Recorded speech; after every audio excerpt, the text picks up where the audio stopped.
I'm going to go ahead and get started here. Thank you all so much for joining us on a Wednesday. If you're on lunch, I hope you're enjoying your lunch. If you're not, I hope you're enjoying your day. You're joining us today because we're talking about why you should be worried about GA4. And it might be a little tongue-in-cheek. You'll see a little bit later what we mean. This webinar today is brought to you from the BFO Department of Analytics Initiatives and Things. Moving on, Steve. Our host for today, we have Steve Krull, our CEO and co-founder of Be Found Online, Maggie Sauer, Director of Analytics, and myself, Director of Marketing. I'll be here to facilitate some Q&A, to intro everyone, but I'm going to disappear in the background for the bulk of this. Kyle's going to lurk in the background. Kyle, I'll let you leave the poll up a little bit longer if you want, or you want to pull it down. It looks like we've got about 45 answers in the poll or so, if I can count correctly. I'm going to leave it up for about 60 more seconds, but I'll let you take it from here, Steve. Thank you so much. All right, awesome. Welcome, everybody. We've got a lot to cover today. I'm going to try and get through this first section relatively quickly, but I want to make sure I'm informative as well. We'll start with the agenda. I'm going to tie into this why you need to migrate yesterday and why you shouldn't let Google do this work for you. And then we'll hand it over to Maggie for the 7 magnificent things part of the conversation. And then we'll wrap it up.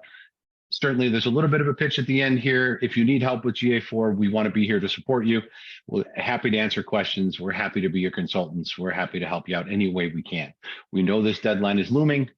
We're looking at it with a lot of our clients. They're staring at it, and we're all working on this together, and the deadline's not getting any further away. And we'll get into that too. We don't think it's getting any further away either. All right. Why do you need to migrate to GA4 yesterday? I've got a couple of takes on this, but the reality is that the clock is ticking. And oops, end poll. Share results. I guess so. Stop sharing. And the results of the poll. Oh, we had, okay, 12 of 20 participated. So we had 60% participation. We're looking at, just very quickly, first I'm thinking about it, 2 of you thinking about it and haven't done a whole lot. There's 4. I got started, need some love. That's another 3. And 3 of you are well on your way to GA4 stardom. So let me get rid of this poll. I didn't realize okay, is it gone now? Yes, you're good. Polls disappeared. All right, thank you. All right, why you need to migrate yesterday? Because tomorrow isn't moving is my best answer. On July 1st, UA is going to stop collecting data. It's pretty simple. You will have a gap in your data if you stop collecting that day. You're better off moving things over now so that you can get reports set up, you can get events configured, you can get triggers and everything else working properly so that you have time to say, hey, is this thing working? And you can even compare a little bit to your historical UA data as well.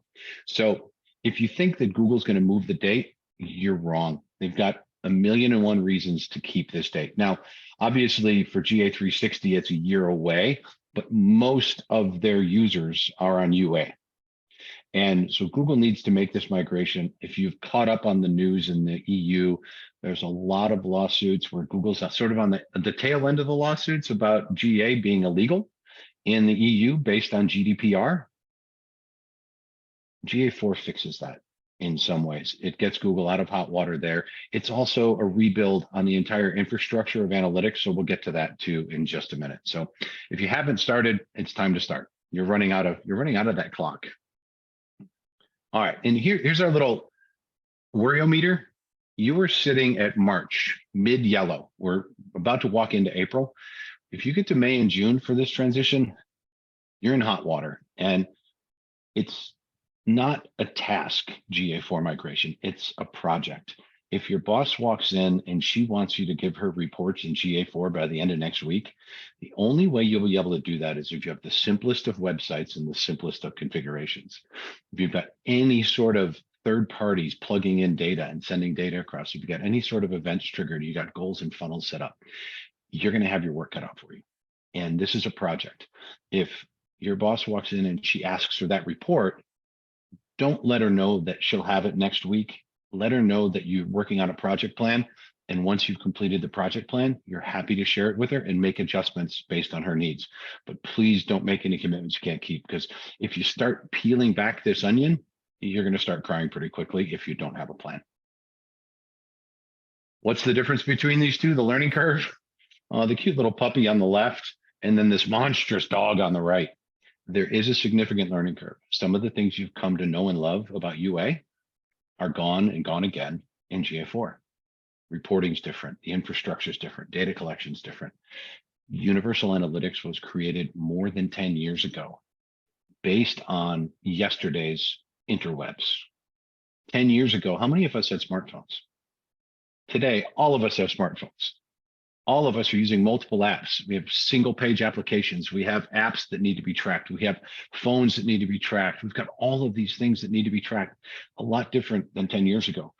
Google's patched that tire as much as they possibly can, and they needed to start from the ground up. So GA4 was created to map the modern user journey and adhere to current privacy standards. So this is a go forward web. So it's pretty cool stuff. We dig it. And again, there's a learning curve, but once you get in there and figure stuff out, you're going to really appreciate the data that you're seeing and how you can use it. All righty. Speaking of data, I mentioned a gap. You can lose this gap if you have a break in your data. If GA4 is not set up by July 1, you are going to have a hole in your data set. The other key news here is that speaking of gaps in data, please don't expect your old reports and new reports to match one-to-one. Just like if you're running AdWords and you're trying to compare it to analytics, there's always a delta in that data. Expect some deltas in your data simply because of the way data is being collected and data is being used. We've gone from sessions and views to events, and the whole thing is hinged on events. So the idea that your reports are going to be the same, if your boss says, hey, Steve, this report doesn't look the same, even though it's like the same time period last year, why doesn't it look the same? The reason it doesn't look the same is because the data collection model has changed significantly. The report may look the same, but the data is going to be different. So comparing apples and apples, yes, you can, but do it with a bunch of little asterisks if your boss is asking for that information. All right. And PS, if you've got questions along the way, drop them in to the Q&A and we will answer them at the end. We'll pull them all together and throw them in at the end. We should have some time left when we're done. All right, how's everybody doing? How's that lunch? Thanks again for spending some time with us. I'm going to a couple more slides here. Okay, we have a general rule and we yell at each other once in a while. Don't let Google migrate for you. I don't mean to yell, folks. Sorry, I had to say that loudly because there are so many people that think that Google has given us a magic pill, and Google has not given us a magic pill. Here's the thing: the do-it-for-me migration or the one-click migration or Google's auto migrate tool, it doesn't fit all when it comes to migrating this. They think it's a one-size-fits-all. It's built for super simple implementations. And if you point and click, your goals aren't coming over. Your custom metrics and dimensions aren't coming over. Customizations are gone. You can read the list. I'm not going to bore you with the details. The reality is that if you auto migrate, you might be in trouble. So you're left with a choice. Do it once and do it right, or let Google do it. And this is red pill, blue pill. And I put this in here because you really don't have a choice, right?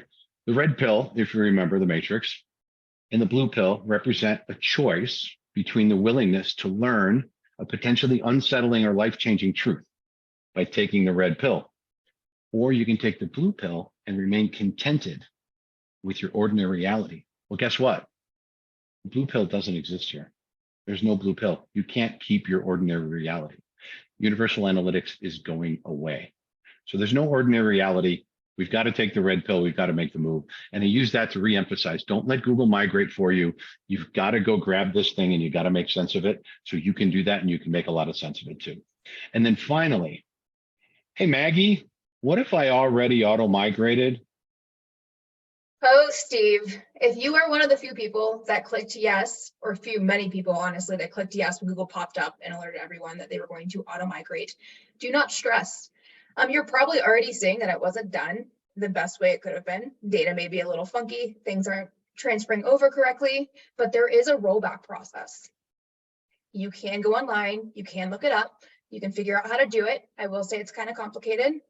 We can also help you do it. Not to do a little pitch there, but if you've migrated, you feel like you're lost, you have no idea what's happening, we can roll it back and make sure things are configured properly for you. All hope's not lost. You can still get the data you need, and you still have time. We have a couple months left to do this. Yeah, there's some time. There's some time. Plan it out and you can still get it done. You might be up against it a little bit because if you're like everybody else that I've spoken to, we've all got other jobs to do and you're trying to fit this in. So be mindful of your time and build out that project plan. If you need help with a project plan, there are 1,000,001 online in terms of migration plans and other stuff. You can certainly talk to us as well and look at our blog. Everybody's got a little different ideas. What I like to say is find a plan that works for you. Find the one that makes the most sense and then adapt it to your own needs and go through your own migration. And again, like I said, if you need help, we're here. All right, Maggie, take us through 7 things. All right. We're going to get into some meat. 7 things you should probably know about GA4. So for all of you that answered on the poll, hey, I'm just starting to look at GA4, or I don't know what's going on with GA4. Hopefully this will help clarify a lot of different areas. Anyone who's starting to get into the migration process and you're seeing where metrics aren't lining up or things are different, or hey, why is this in a different area? We're going to try and clarify some of that for you and give you a little intro into GA4 and how it all works. Spoiler, this is an awesome platform. It really rocks. It's created more for the data analyst in your life, but once you figure out how to use it, the insights that it provides are truly amazing. So with that being said, let's look at the 7 different areas we're going to look at with GA4. First is going to be privacy and data collection. Second is data streams in the modern web. Third, event-based data model. 4, making sense of metrics. 5, reporting. 6, integrations, and 7, account structures. So we're going to look at each of these 7 areas, how they've adjusted, changed some in the transition from UA to GA4, and why it's actually a good thing when we're talking about the modern web user journey. So with that being said, let's start with point 1, privacy and data collection. To open up this slide, we do have a long quote here. Essentially, we're going over and reiterating from Google how this platform GA4 really is created to help move you into the future, help make sure that you are understanding the modern user and the things that matter to them, which are privacy surrounding their data, or at least informed consent. Steve, if you'll hop into that next slide for me, we'll get a little more granular here. So GA4 has been created with privacy first web in mind. Steve mentioned earlier some of those EU areas and EU countries that have been trying to make universal analytics illegal. Part of the reason GA4 is being spun up is to help combat that. With universal analytics, data was primarily recorded or held in a server within the United States, which made it non-compliant with GDPR for a lot of European countries. With GA4, Google spun up servers across the world to make sure that data is being held in the correct area. We're not running into any compliance issues with that. So it's a big way that GA4 is looking to migrate and change to make sure they're compliant with new data privacy regulations and laws. And quick heads up, everybody. These are some slides that we've adapted from an internal training session that we did. There's going to be a lot of content. We're not going to read the slides. You may want to snapshot some of the slides on the way through. You'll get a copy of the deck in a few days, I think, is what Kyle told me. So feel free to snapshot them along the way, but please don't expect us to read and put you to sleep. Yeah, and thanks for clarifying, Steve. We wanted to give you everything, but I'm going to touch on key points here. One of the things people have been worried about with the death of the third-party cookie, which you've probably heard about, or changes in data policy, is just the loss to really map the user journey across the web and the visibility into all those metrics and actions that we use on a day-to-day to make valuable insights or decisions around marketing.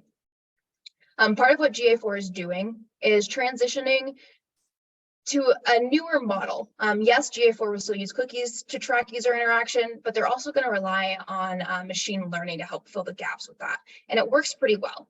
That way you're not losing some of that, cross-platform reporting. You still have the ability to create remarketing audiences and rely on all those old funnels and the metrics that you're used to seeing and using to help create decisions whenever you're creating marketing strategy.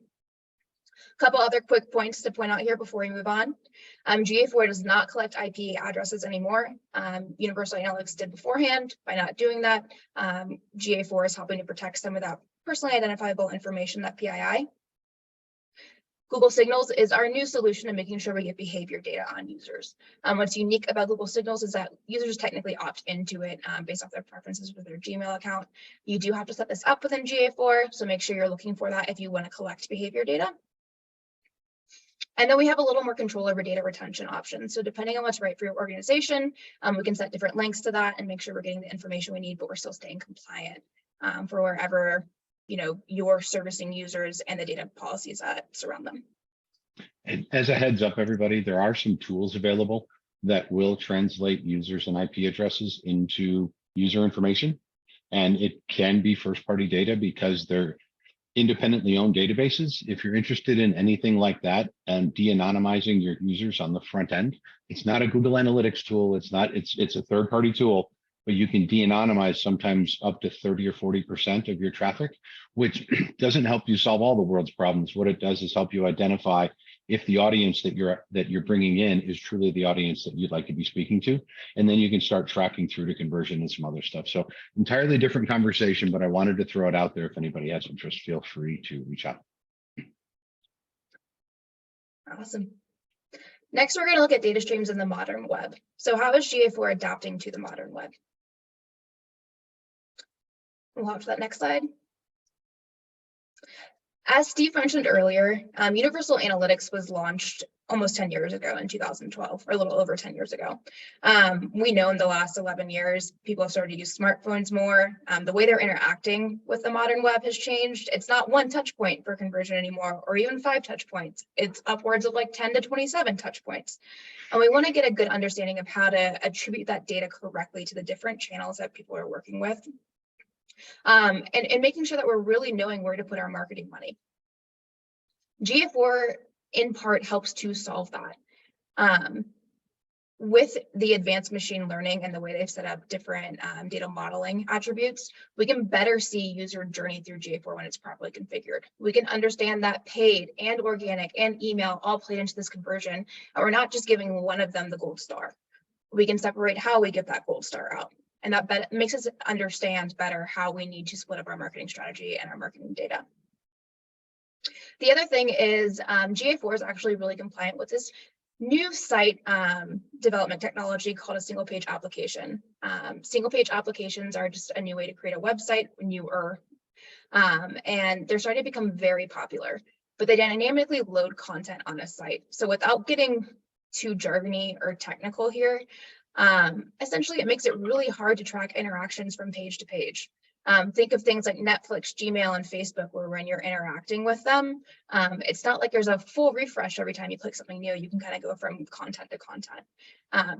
Tracking that user interaction is kind of difficult.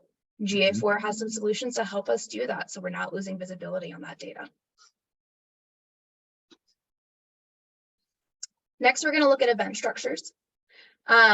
This is a new measurement model for GA4. So something you may have heard, and if you've been on any webinar recently surrounding us or read any of our blog content recently, a big thing with GA4 is that they're moving their event or their data modeling base. So we're going from a session-based event model to an event-based data model. In UA, we used to have different hit types. Think about page views, events, e-commerce, that each had their own unique structure around them. GA4 shifts that by taking all these different hits that we used to have and making them an event. So by doing this, we can actually gain more granularity on data. I'm going to keep saying that. It's one of the big wins of GA4, honestly, is we can dive in there. But we also get higher customization on different user interactions for your website specifically. We can better gear, different quote unquote events to map your specific user journey and pull information that's relevant to you. Some highlights here, you can add up to 25 customizable parameters with GA4. So we have a lot of customization opportunities here with this event-based model, and up to 50 event scope dimensions. You do have to configure most of these in the GA4 user interface, as well as through GTM for proper performance. That's kind of creating a headache. That's part of the learning curve here with GA4. But once we have this properly implemented, the granularity and what you can see in your data really transforms how you approach your marketing strategy. And just to give you some more ideas, different events that we're looking at. a lot of these are some of the automatically collected or default parameters that will bring in information through GA4. This is what GA4 is going to look to create for you out of the box. However, there are some configurations for enhanced measurement that do take a little bit more work. So we always recommend, doing your research, speaking with an analyst, making sure you have a good understanding of how to set these different measurement properties up, or these event properties up correctly, so that you're getting real data. It's reliable. Other quick win or little note here is we don't recommend using GA4's default events or form interactions. Those tend not to work as well out of the box, and we always recommend a custom configuration for any form tracking. So if you have any questions around that, again, reach out to us, shoot us an email. We can help walk you through that process or make sure you're on the right path. Next, we'll look at some metrics. If you've interacted with GA4 at all, you've probably realized that the data doesn't exactly match what you see in UA. Things are a little different. So we're going to go through what changes we are seeing within those. We're going to start with users here. Now, previously in Universal Analytics, there were two main user metrics that you could rely on: total users and new users. We're probably all used to looking at these in reporting and understanding the differences between them. In GA4, we actually introduced a new user metric called active users. Now, active users calculates the number of distinct users who visited your website or your app, and they had an engaged session. And an engaged session is going to be one where analytics collects one of these three diameters or parameters that we have marked down here in this chart. Now, I will say in this section 4, we're going over these metrics. Each of these slides, or most of these slides, are going to have little charts here. This is really good screenshot information if you want to understand the difference between metrics and how we're seeing them between Google Universal Analytics and GA4. So just having a quick, win, hey, this is what it was in UA, this is what it is in GA4, can be really helpful. And All Steve, right. Yep. Hop that next slide for me. I was going to take a little breathing break. I know you're moving pretty fast. I want to let the audience know if they have any questions to throw them in, and we'll take a break. They can process. There's a lot of information too. We'll go ahead and keep the party moving with number 5 here. Before we hit number 5, I do want to make a note on users. Because GA4 is focused on our active users, whenever we look at quote unquote user metrics within each interface, they're not going to line up. So when you just pulled up straight users in Universal Analytics, we were looking at total users based on how UA understood that. Whenever we look at a quote unquote user metric in GA4, it's going to automatically be an active user. Now, they're very different metrics in the sense that that active user has been more highly engaged than what a total user is. So when you're comparing data between the two, we often see a drop. That's okay. We're getting a better user metric here with an active user. We know this person isn't a bot, isn't someone who accidentally clicked on your site in search results and you weren't what they're looking for. We know this is someone who's engaged and who's interacting with your site and moving around it. So while those numbers may drop, this is going to be a better number for you to rely on for your marketing activity.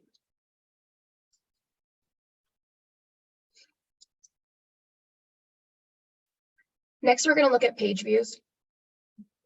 Really, page view hasn't changed that much. The metrics stayed relatively the same from UA to GA4. We see small percentile differences in the data, just because the data modeling is a little different between UA and GA4. But in general, we should be relatively close. One thing to pay attention to when you're looking at page views between Universal Analytics and GA4 are any filters that you had set up within Universal Analytics. So if you were running, a large IP filter for employees through UA, we don't technically have that capability in GA4 in the same way. There are some options for that, but it can change data. So make sure you're paying attention to what's filtering in UA to GA4 when you're comparing these metrics.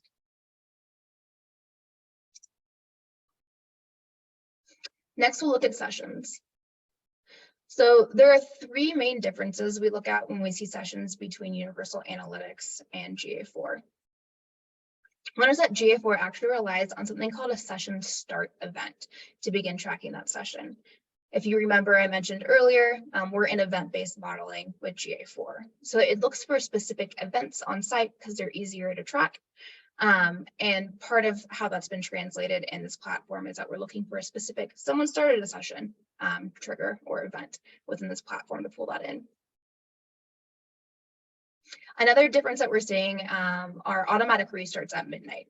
So with Universal Analytics, when midnight hit, even if someone was in the middle of a session, it would restart a session for them as a new session count. With GA4, we're not seeing that. As long as someone's in the engagement window, that session will not be restarted.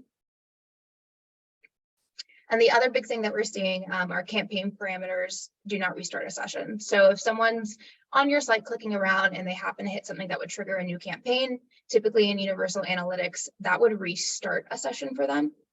With GA4, that's going to continue that session because it's part of that entire user journey. We kind of, tie that back in. We're looking for that total experience or that pathway that user is taking on a site to really get full understandings of their interactions. So Maggie, to make sure I understand that correctly, you're going back to sort of that multi-touch attribution to say Google's doing a better job of maintaining what your campaign parameters were on the way in for that session, so they can attribute it all to that one session instead of possibly breaking it up into multiple campaigns and sessions. That is 100% correct, Steve.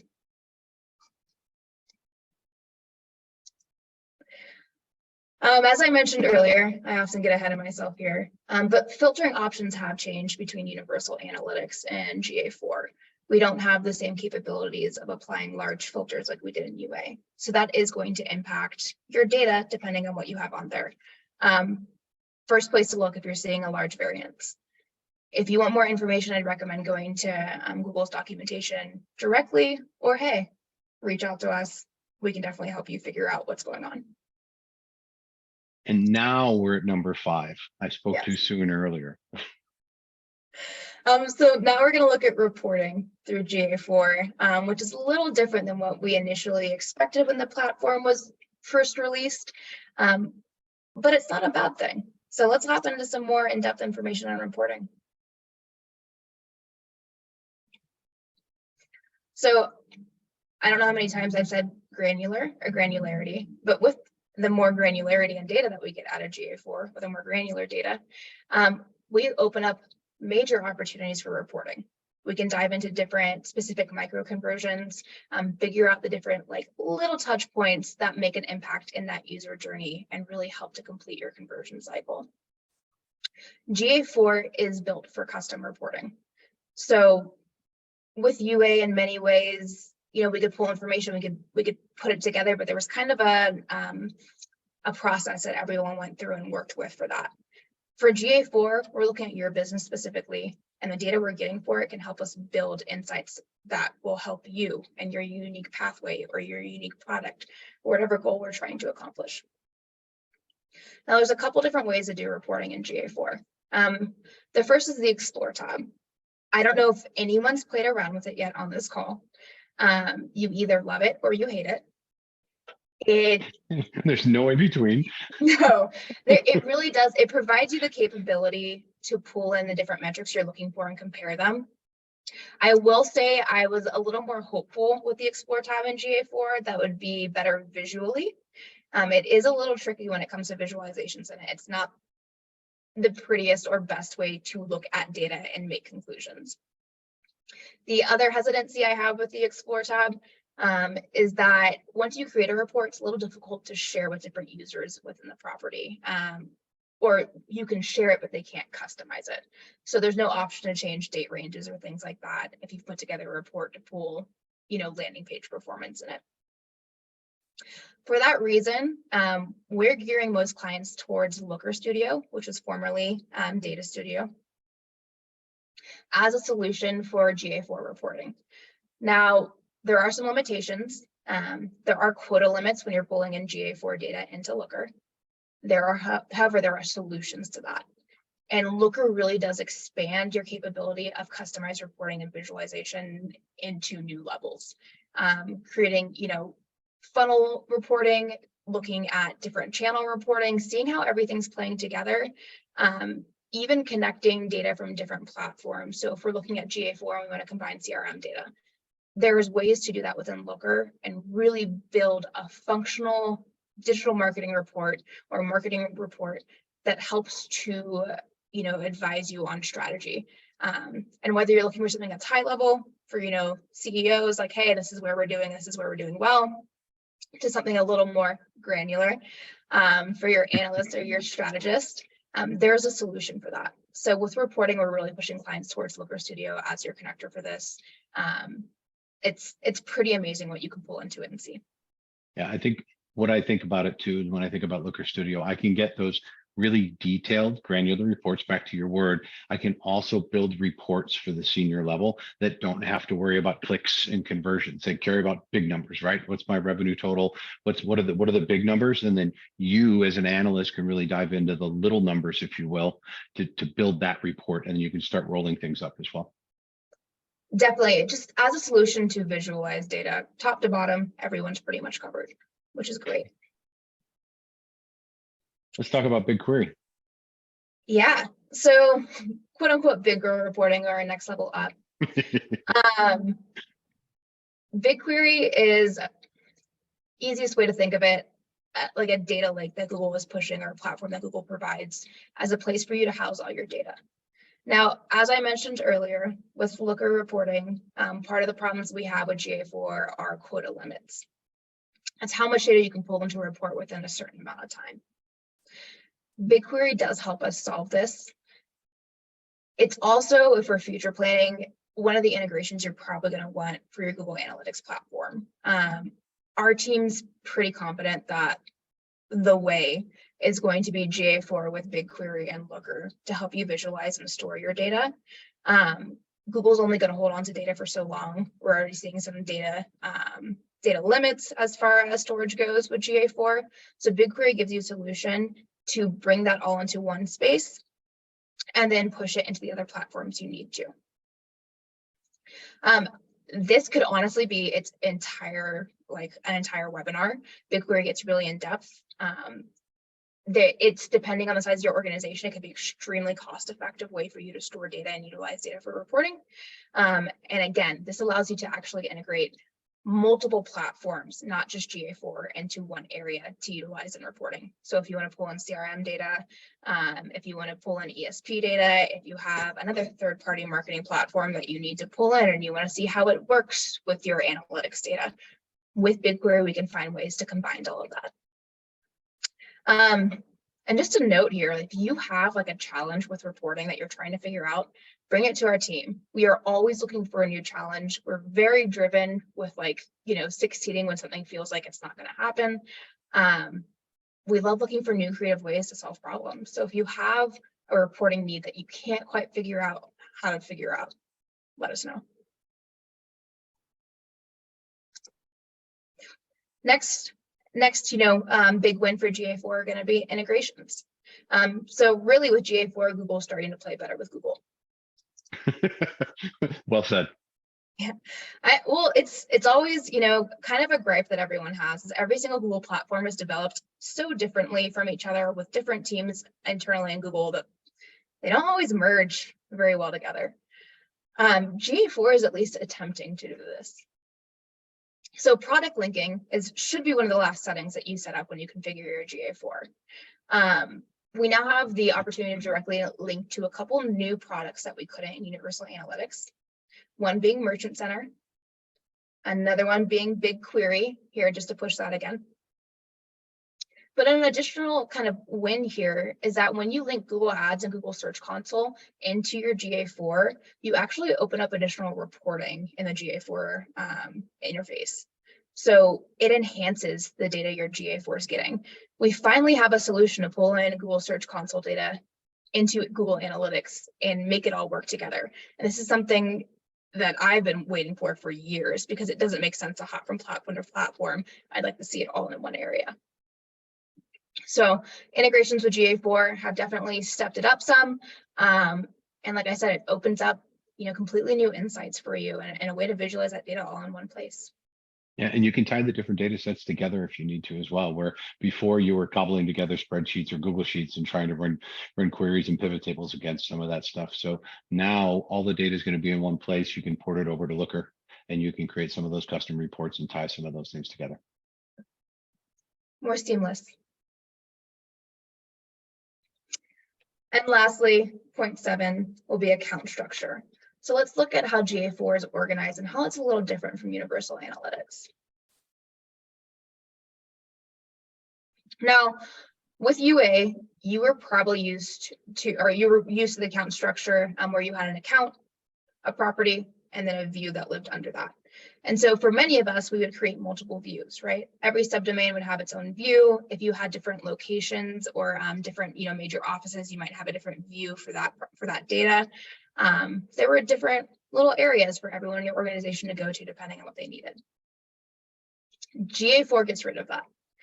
Now, in some ways, this is the most amazing thing, and I will tell you why, even if there's an initial headache surrounding it, just because that change in account structure can be a little complicated to get used to. It does mean that when you're looking at reporting, you have to learn how to filter data or pull data differently for different areas that are connected to your domain. But once you figure that out, it does provide a better picture overall of what's going on. Now, it's not like you've lost visibility on these different views that we used to have. There is a solution here. GA4 essentially allows you to add different data streams in. I believe you have a limit of up to 50 data streams that you can add in to help connect these different subdomains or different areas, apps that you're all pulling data into for your site. It's just a little bit of a different way of approaching things as opposed to that specific view. Awesome. I think we're about done with the meat and potatoes of our content. A quick recap slide for everybody. Maggie, if you would take us through this, then we'll get into a little bit of help and some Q&A, folks. Yeah. So just to recap, the 7 things you should know about GA4, kind of condensed version. We know privacy and data collection is more of a forefront with GA4. GA4 has been created to help us function better on the modern web and make sure we have data privacy no matter what country you're in mind, so you're compliant. And that modern web, the data streams that we're collecting now on the modern web have more data, more elements, so many more things and components in them that our data structures have to evolve. And that's sort of where GA4 is going with data streams in the modern web. Completely right, Steve. And that's kind of point 2 there, data streams in the modern web. GA4 is better equipped to handle that. 3, we're now in our event-based data model, which actually functions really well, again, for that modern web. We can pick up on events, which are more reliable than different user interactions. But again, everything's based on that event. The whole platform pivots to events. So you have to think about it that way. So you're going to break your thinking when you walk in, and you might break your thinking 6 months into when you have to translate that in your head for a little while before it becomes second nature to you. So think about that as you go in, especially because events are going to be more and more important to you as you configure GA4 and as you build out your reports. Yeah, they really are. We're not looking at what's happening within a session anymore. We want those individual interactions and to find out how to piece those together. We went over the different metrics and what's different between the metrics for Universal Analytics and GA4. If you have any questions, let us know. We'll also be sending this out to you so you have those quick little snippets of data comparisons. We covered reporting and how reporting is a little bit different and how the reliance on Looker Studio is going to be important. Full stack of reporting for you and everybody above you. Instead of giving them something that looks like a glorified spreadsheet with a couple of tables on top, you can really create an executive summary. Definitely. Integrations, how Google plays better with Google. And then, dear Google, please play nice with yourself. You don't understand how long, well, you probably do, but we've been. I know how much pain. I know there's a lot of pain. Absolutely. The seamless integrations are going to save. So folks, it's going to save you so much time, the seamless integrations, because even just diagnosing when something breaks down because you didn't get something that came over from AdWords is going to be so much more simplified using GA4. Yeah, and even the ability to import like GA4 events into AdWords and the way those 2 different products are connecting with each other, it makes the whole experience make sense, honestly. It can be a pain to set up initially. It's well worth it. This is one of those things where we put effort into ahead of time and then smooth sailing afterwards. It's as though GA4 took dance lessons with all the other Google apps and they finally stopped stepping on each other's toes. That is a very good way to put it. And then lastly, we know we have some changes in account structure. Not a bad thing, just a different way of viewing things and combining that data. All right, I think we're done with the meat and potatoes. We're getting into Q&A time here. We want to stop first and say, hey, and we've mentioned it along the way, we know how complicated this is. We want to share with you some of our services so that if you do have a need, you can reach out. We're happy to have the conversation. Maggie, I'll let you walk through this for the group. I'll add some color if needed, but I'm pretty sure you're just going to nail it. Yeah. So just a quick, review of how we're working with different clients for GA4. There's a couple different areas that we've really pinpointed as an analytics team that have been beneficial to clients when they come to us and they're like, hey, what do I do? This platform's driving me crazy. Their first one's education and training. If you have no idea what's going on with GA4 or how it works, this is something that would probably be very beneficial for you. Our team will essentially hands-on walk you through what you need to know, make sure you know how to navigate the platform, make sure everything's set up correctly, make sure you know how to set things up in the future if you're no longer engaging with us. You have a trusted advisor and a trusted place to learn this information. We've spent probably 8 months plus specifically dedicated to GA4 to make sure we are experts in this area. We know what's going on. Second option is guided implementation. We found this to be really useful for clients who have very tech savvy analytics teams or web developers on their side who just haven't had the time to learn a new platform. Because like I said, it takes 6 to 8 months to learn a new platform really well. We've created fully documented guides that we can send over, and then we have QA and additional support if you have, a tech savvy data analyst on your team who wants to set it up from top to bottom, but doesn't have the resources to come through Google's 4 billion documents that are poorly written.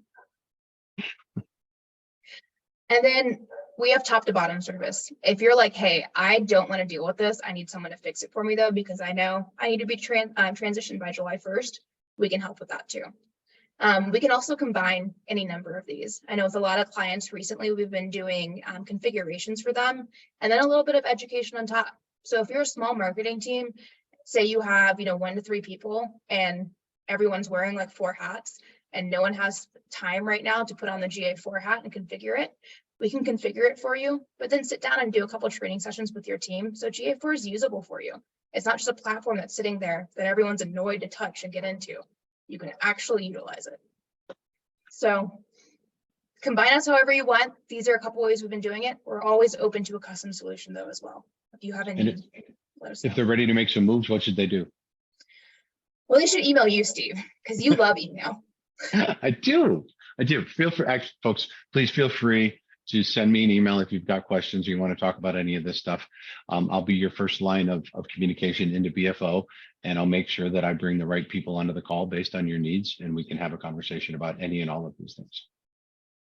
Maggie, what do you say we offer the group? What do you say we make a special offer to the group? I think that's a great idea, Steve. So we've been working on putting this together for a while now. One of the things with Universal Analytics sunsetting is that Google's not going to store your UA data for forever. I believe in documentation. Google's given us 6 months leeway after July 1st, so we may be able to access that historical data for 6 months. If you didn't have GA4 set up within a year-over-year time window or time frame, though, you're going to lose year-over-year reporting. So something we've been trying to put together is a way to back up Universal Analytics data that is useful to clients. We don't just want to only hand you a hard CSV file of data and be like, good luck, here are numbers. We want to make it actionable for you. So we're working on putting together a solution where you do get that hard file of data, so you have it, because we know data is an asset to every single business now.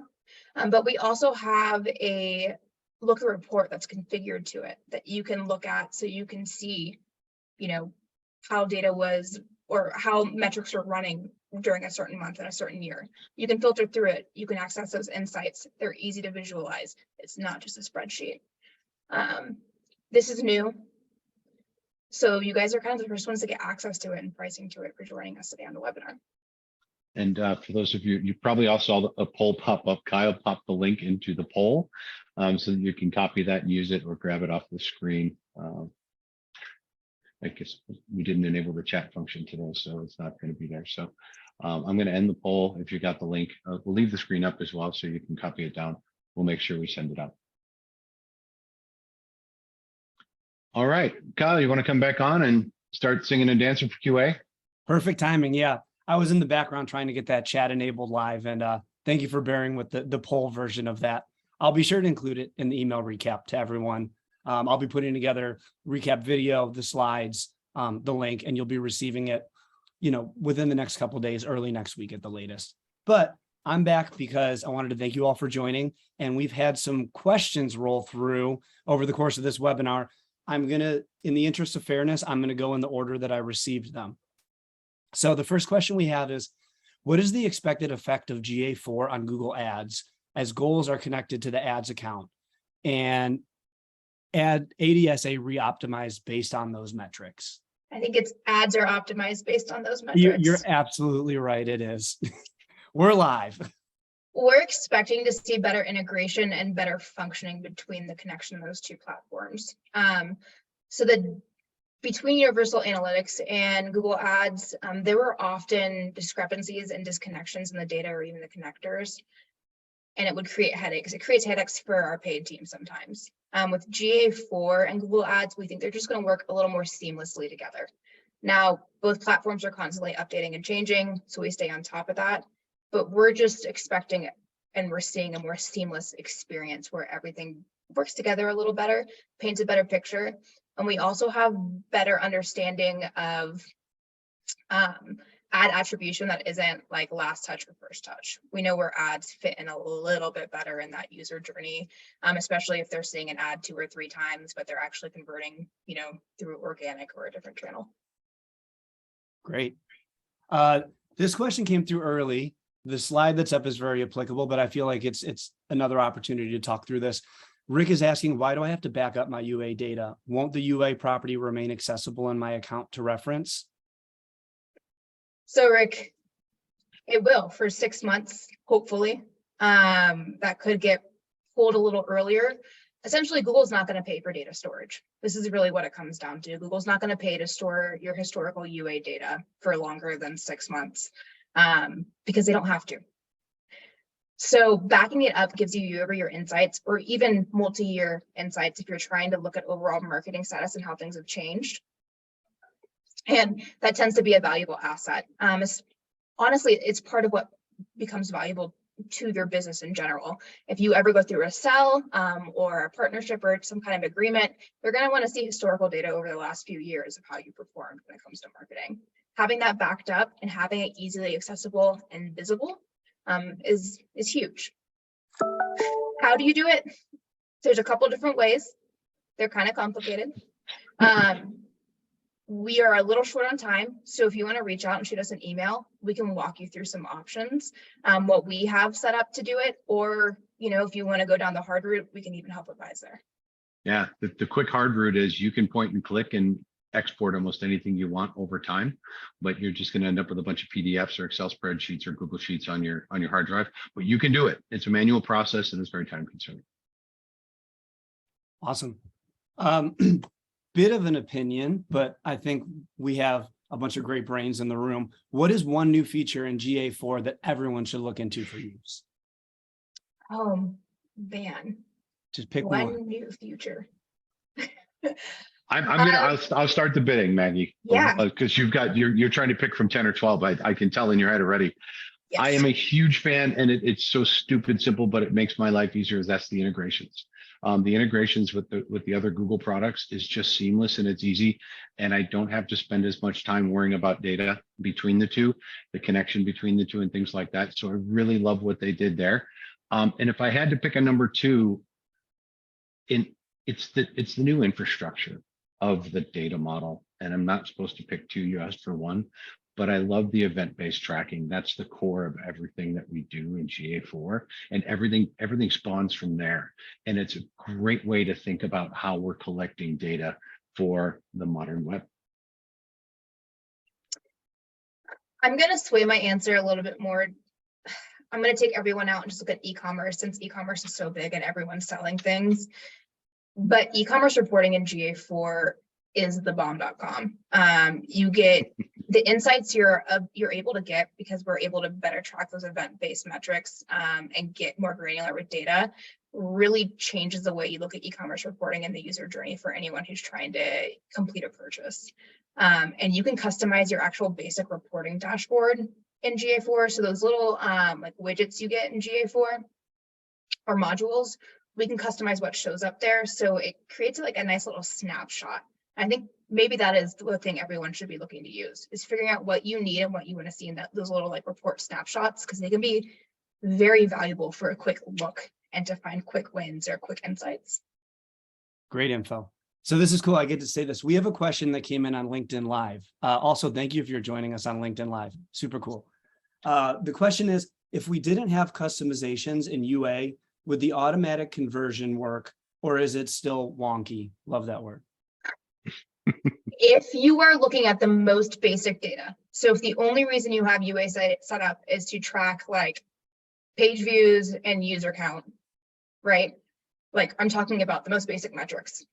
You can auto migrate technically, and it'll transfer everything over.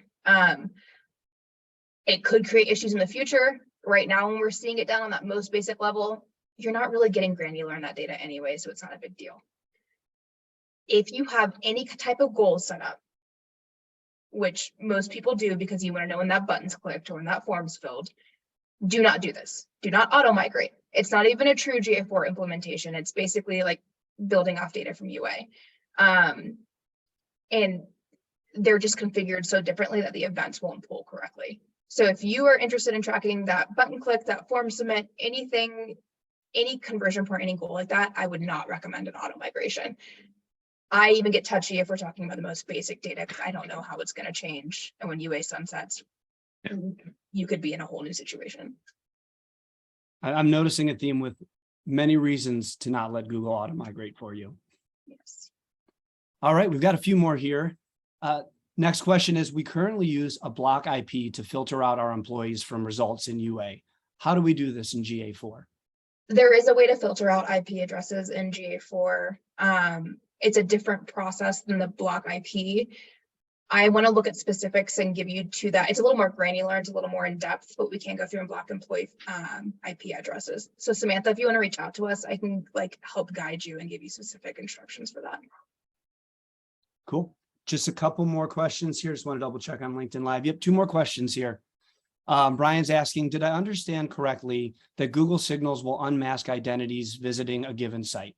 In other words, if John Doe anonymously visits Home Depot, the property may now be able to identify that it was John Doe, correct? If John Doe uses a Gmail account and has opted into Google Signals on his own, technically that is correct. However, you won't, as you know, a site owner, you won't able to be walking to GA4 and say, hey, that's John Doe. They'll have a user ID attached to him. You won't know like personally identifiable information around that user. So good for retargeting and building those audiences that we rely on, but you're not going to get the creepy level of data on someone. Yep. And something you said there was that John Doe would have to opt in Google Signals from John Doe's side, correct? Yeah, most people do. It's honestly like one of those boxes that you kind of check off when you're not paying attention. Yep. It's one of those thoughtless boxes. Oh, do I need to think about that one? Nope. Yeah, terms and whatnot.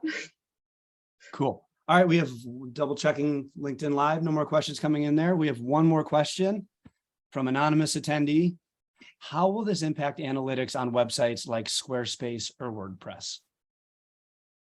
If you're using Google Analytics as your analytics platform, you need to migrate. Being on a site like WordPress or Squarespace doesn't change how we track analytics. I'd want to know more about what platform you're using, anonymous attendee, so I can have a better understanding, because typically those sites will integrate with your Google Analytics platform. So if your Google Analytics isn't properly configured, the data they're pulling in isn't going to be correct either. Yeah. Yeah. So if I think about WordPress and I think about the fact that I can put my tags in WordPress directly, yes, I could go create a property in GA4 and I could put the tag into WordPress and I can start collecting data. But unless you've customized it to your needs as you had in Universal Analytics, you're still going to have gaps in your information, ultimately in your reporting and your data as well.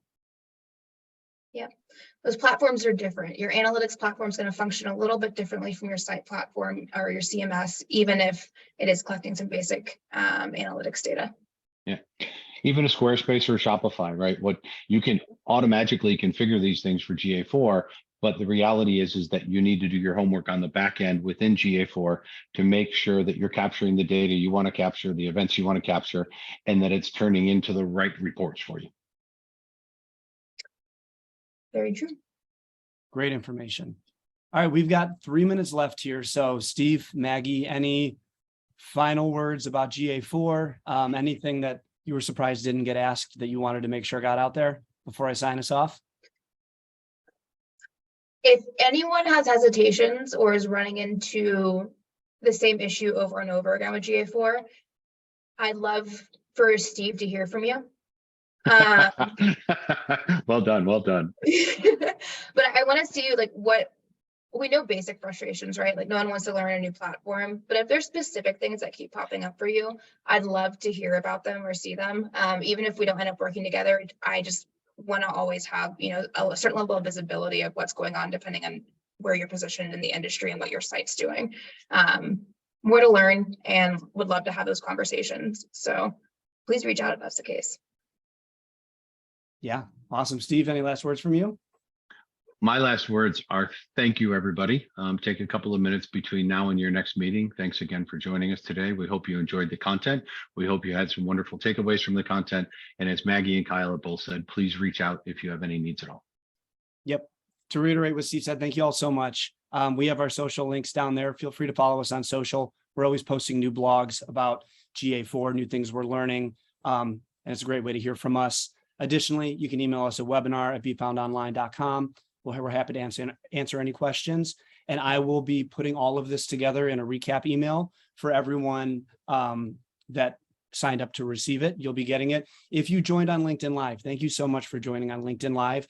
If you opted out of our marketing communications for LinkedIn Live, but you would like to receive this information, please feel free to reach out at webinar@befoundonline, Kyle@befoundonline.com. And I'm happy to get that over to you. Thank you all so much. Hope you enjoyed your lunch or whatever time it is. Hope you enjoyed your hour. Thank you all so much. Have a great day. Thanks, everybody. Thank you.